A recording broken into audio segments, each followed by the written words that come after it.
many roles as a doctor. Have you ever wondered about becoming Dr. Erick Avari?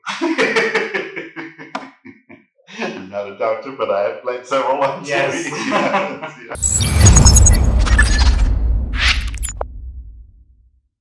So it's about your second movie. 5 years ago, you opened a Reddit page for a crowdsourced documentary called The Miracle of Human Kindness. And the page is no longer has new comments, and the Start the Two production domain is unreachable. Why did the production stop? What happened? Yeah. Yes. Like this. Well, it's a sad story. I saw so. You know, I You don't have to talk. no, You can pass it. appreciate it. No, I'll tell you what the deal is. It was at a time when our political situation I see. in Sorry. America was almost as crazy as it is now, I didn't know. Sorry. and I just felt like I was not able to actually get a lot to the heart of the matter. I felt like a lot of the interviews were on the surface, you know, and I felt everyone, without exception, except for one person who said, I'm not a kind person. He's the only one. You know, otherwise everyone said, no, I'm a kind person. I'm all about kindness, etc., etc., etc. You know, but then I probe a little further, and I find out that it's not really kindness. You can't be kind just to your dog or to that one person and behave like that, you know, like a jerk to everyone else. You know, that doesn't make you kind. To be kind, the Buddha, here we are in Budapest, but Lord Buddha said, kindness is everything, to all, at all times. Now that's a very high mark to hit, you know? And I found it very difficult to try to get to the heart of the problem. And then COVID hit. So I couldn't really go out and really talk to people. You know? So that's when I reached out to try to do a crowdsource funding. Not funding, but a crowdsource, you know, to have them, but it just wasn't. Yeah, I read the comments, and some people thought that you want money for it, and no, this is not the same. Not crowdfunded. Correct. It's Yes. crowdsourced. Yes. Yes. You didn't get it right. Right. And actually, Yes. yes. No, go ahead. No, I have to hear it. So. No, I didn't know that it was about the political situation. So sorry. There's. I didn't want to read that spot. I just curious about the movie and your writing and directing process, because I tried myself also to Yes. write and direct. Yeah. So this is my masterclass video. I strongly recommend doing it. I was just telling someone when these SLR cameras came out, 15 years ago, and maybe even more, I thought this was going to be a game changer for independent films. And I think it has helped a lot. It's made it much more affordable. But you still have to go through sound, color correction, legal. That legal stuff is what drove me nuts. I know. Yeah. This is the hardest part. Last year we talked with Jessica Henwick, and she shot her short movie with an iPhone, I think. No, maybe with her shower, sorry. But I've heard of people doing it was me for, wow. So, and not only that, but I've done a big TV show, voiceover, on the iPhone. Is it just do it on your iPhone? It's like, really? Yeah. So, okay, I a little bit get to the other side of the question, but let's go through it. So, according to your filmography, you have 23 roles as a doctor. Have you ever wondered about becoming Dr. Erick Avari? I'm not a doctor, but I have played several on Yes. TV. Yes. No. You know, I think I always tend to play those studious or intellectual roles only because I'm bald, but not because I'm smart. So, But also how you speak in front of the camera, it's more like intellectual, not like a barbarian. So maybe there's another thing for it, not just the hair. yes. Let's go one of my sorry. My mobile phone. Say hello. I'm doing this for 5 years and it never happened. So, so my favorite question, kind of funny. There's a slight similarity in Encino Man and the Mummy that you try to hold back Branden Freaser. Firstly, from weezethejuice, that is my favorite line from the movie, and also then to find Hamnanta. Have you ever succeeded in stopping him in anything? I'll tell you a funny story. He stopped me. Oh! Okay, so when we were doing the Mummy, actually the very first day of the Mummy, I got in the night before and got up, jet lag and everything else. We were in Marrakesh, and I was sitting outside eating my breakfast, and I heard this voice behind me. It said, "Thank you for letting me wheeze your juice." Oh my It was God. Brendan, Brilliant. Yeah. So, and I said, you set my career back. Yes, because that movie. I mean, I was talking earlier about stereotypical roles and things like that, and I was really one of the first. I would say the first Indian actor, to really, settle in America and do mainstream films. Sorry to interrupt you. Aziz Ansari had a stand-up comedy where he said he is one of the first Indians in the movie industry because before him and you and many of you, there was only Apu from The Simpsons. I was before Apu. Nice. I was here way before Apu. Maybe before 1975 was. Apu was. No, No. you. Yeah. You Yeah, started. Yes.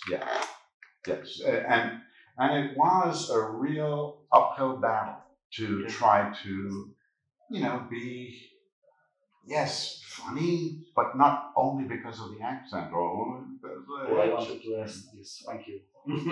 it was very, and actually that line, weezethejuice. Yeah, weezethejuice.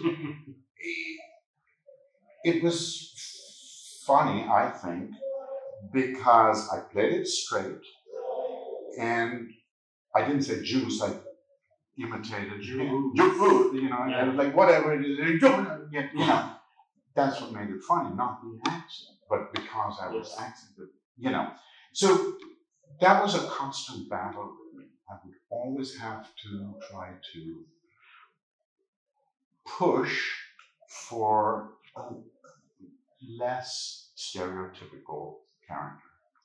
Now, there were times when you didn't, you were kind of painted in a box. Yeah. But there was always a battle to try to make him a little more funny, not because of the accent. To see you yourself, not the character who is stereotypical. That's right. Yes. Yeah, I didn't want to ask it indirectly, but I really do thank you that you spoke about this because it's a really struggle for us abroad. People in arts, and also I talked about it with Nikola Djudichko, who played the Soviet in many films. He's a Serbian.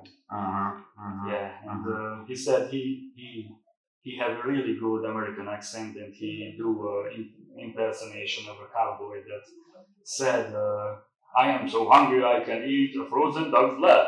And, and yeah, this is a struggle for everyone, so thank you. Yeah. So thanks. My next question, because we have in the late 5 minutes of our, I have to sort about what I. Is that all we've got?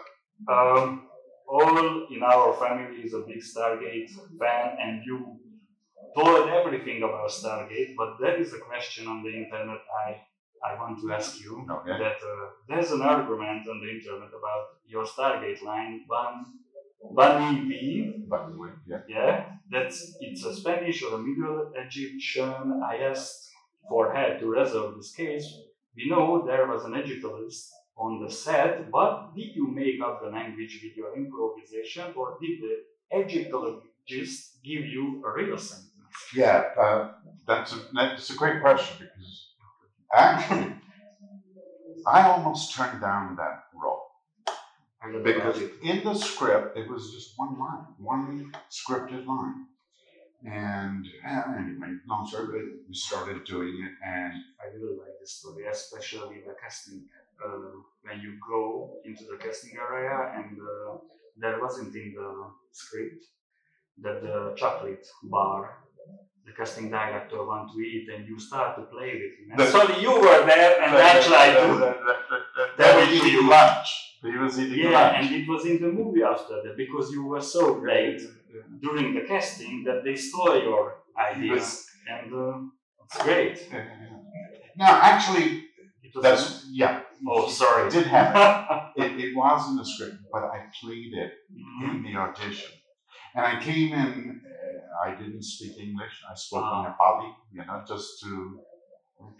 And the more I played with it, the more they were laughing, and then I played it up, So I had a good feeling about how they responded to me. So I ended up doing it. But we would get on the set, and Roland Emmerich is one, and he would encourage us to improvise. And he'd say, "Okay, now you say this." I was like, then we would go running to the Egyptologist.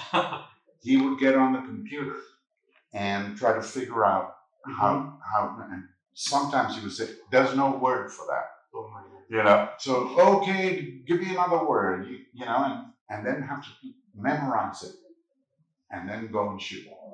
So it was on the move, but it was all very scripted.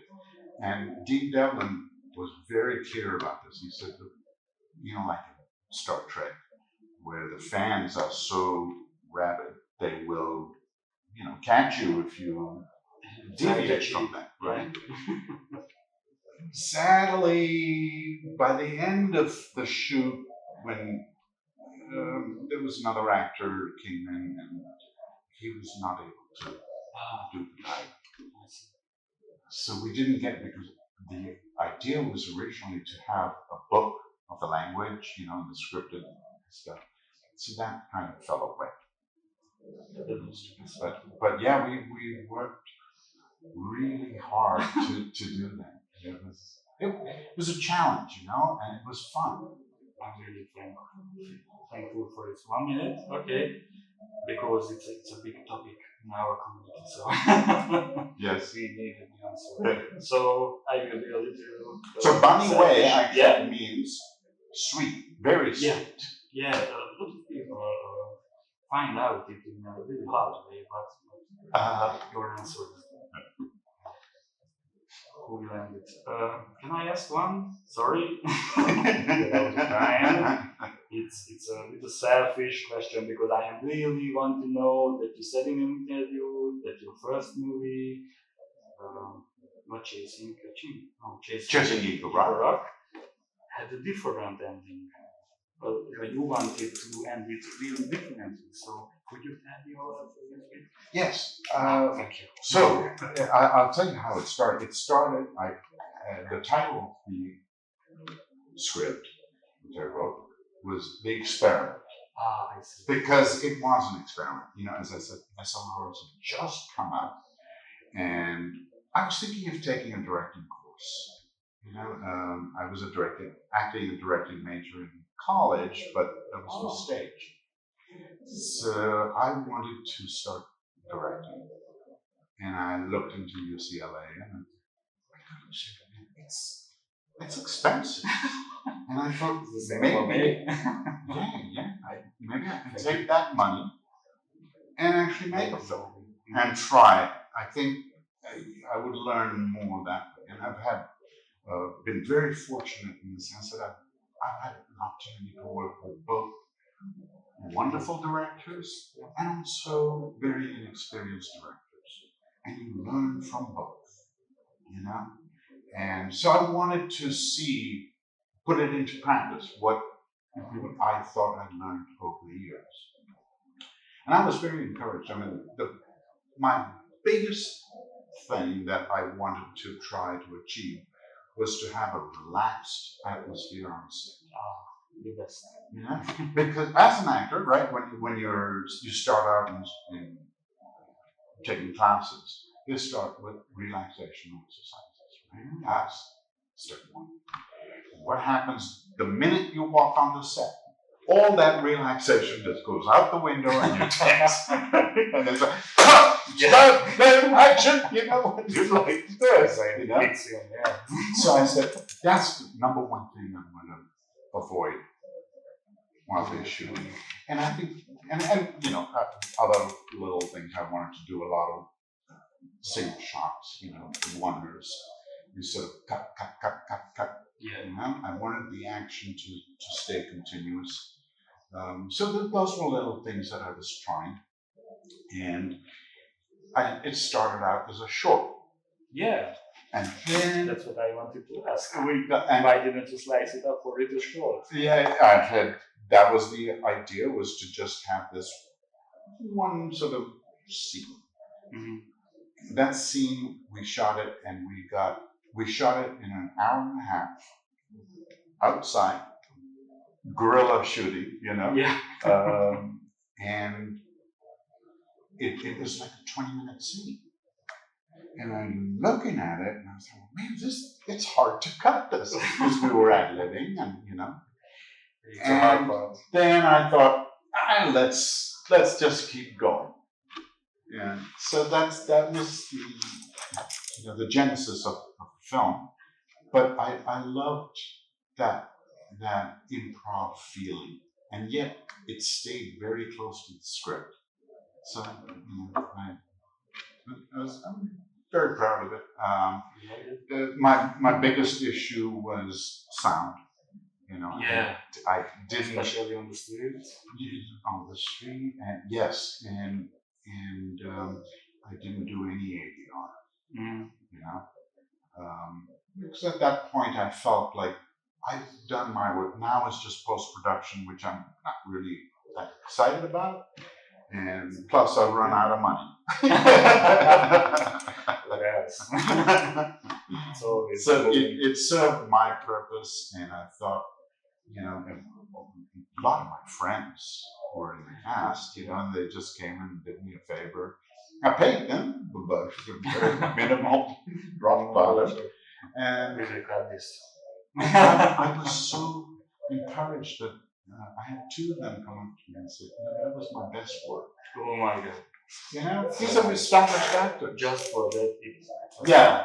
It was worth it. Just to hear that. I felt I achieved the goal. I have to close this bit. I want to thank you the first 20 minutes, no, the first 10 minutes, the casting. You sit with twin and talking about, my favorite line is your last line, just don't lose the dignity. And this is how I go for castings. So thank you very much. That was from the heart. Oh my God, thank you. Because that is every time I go to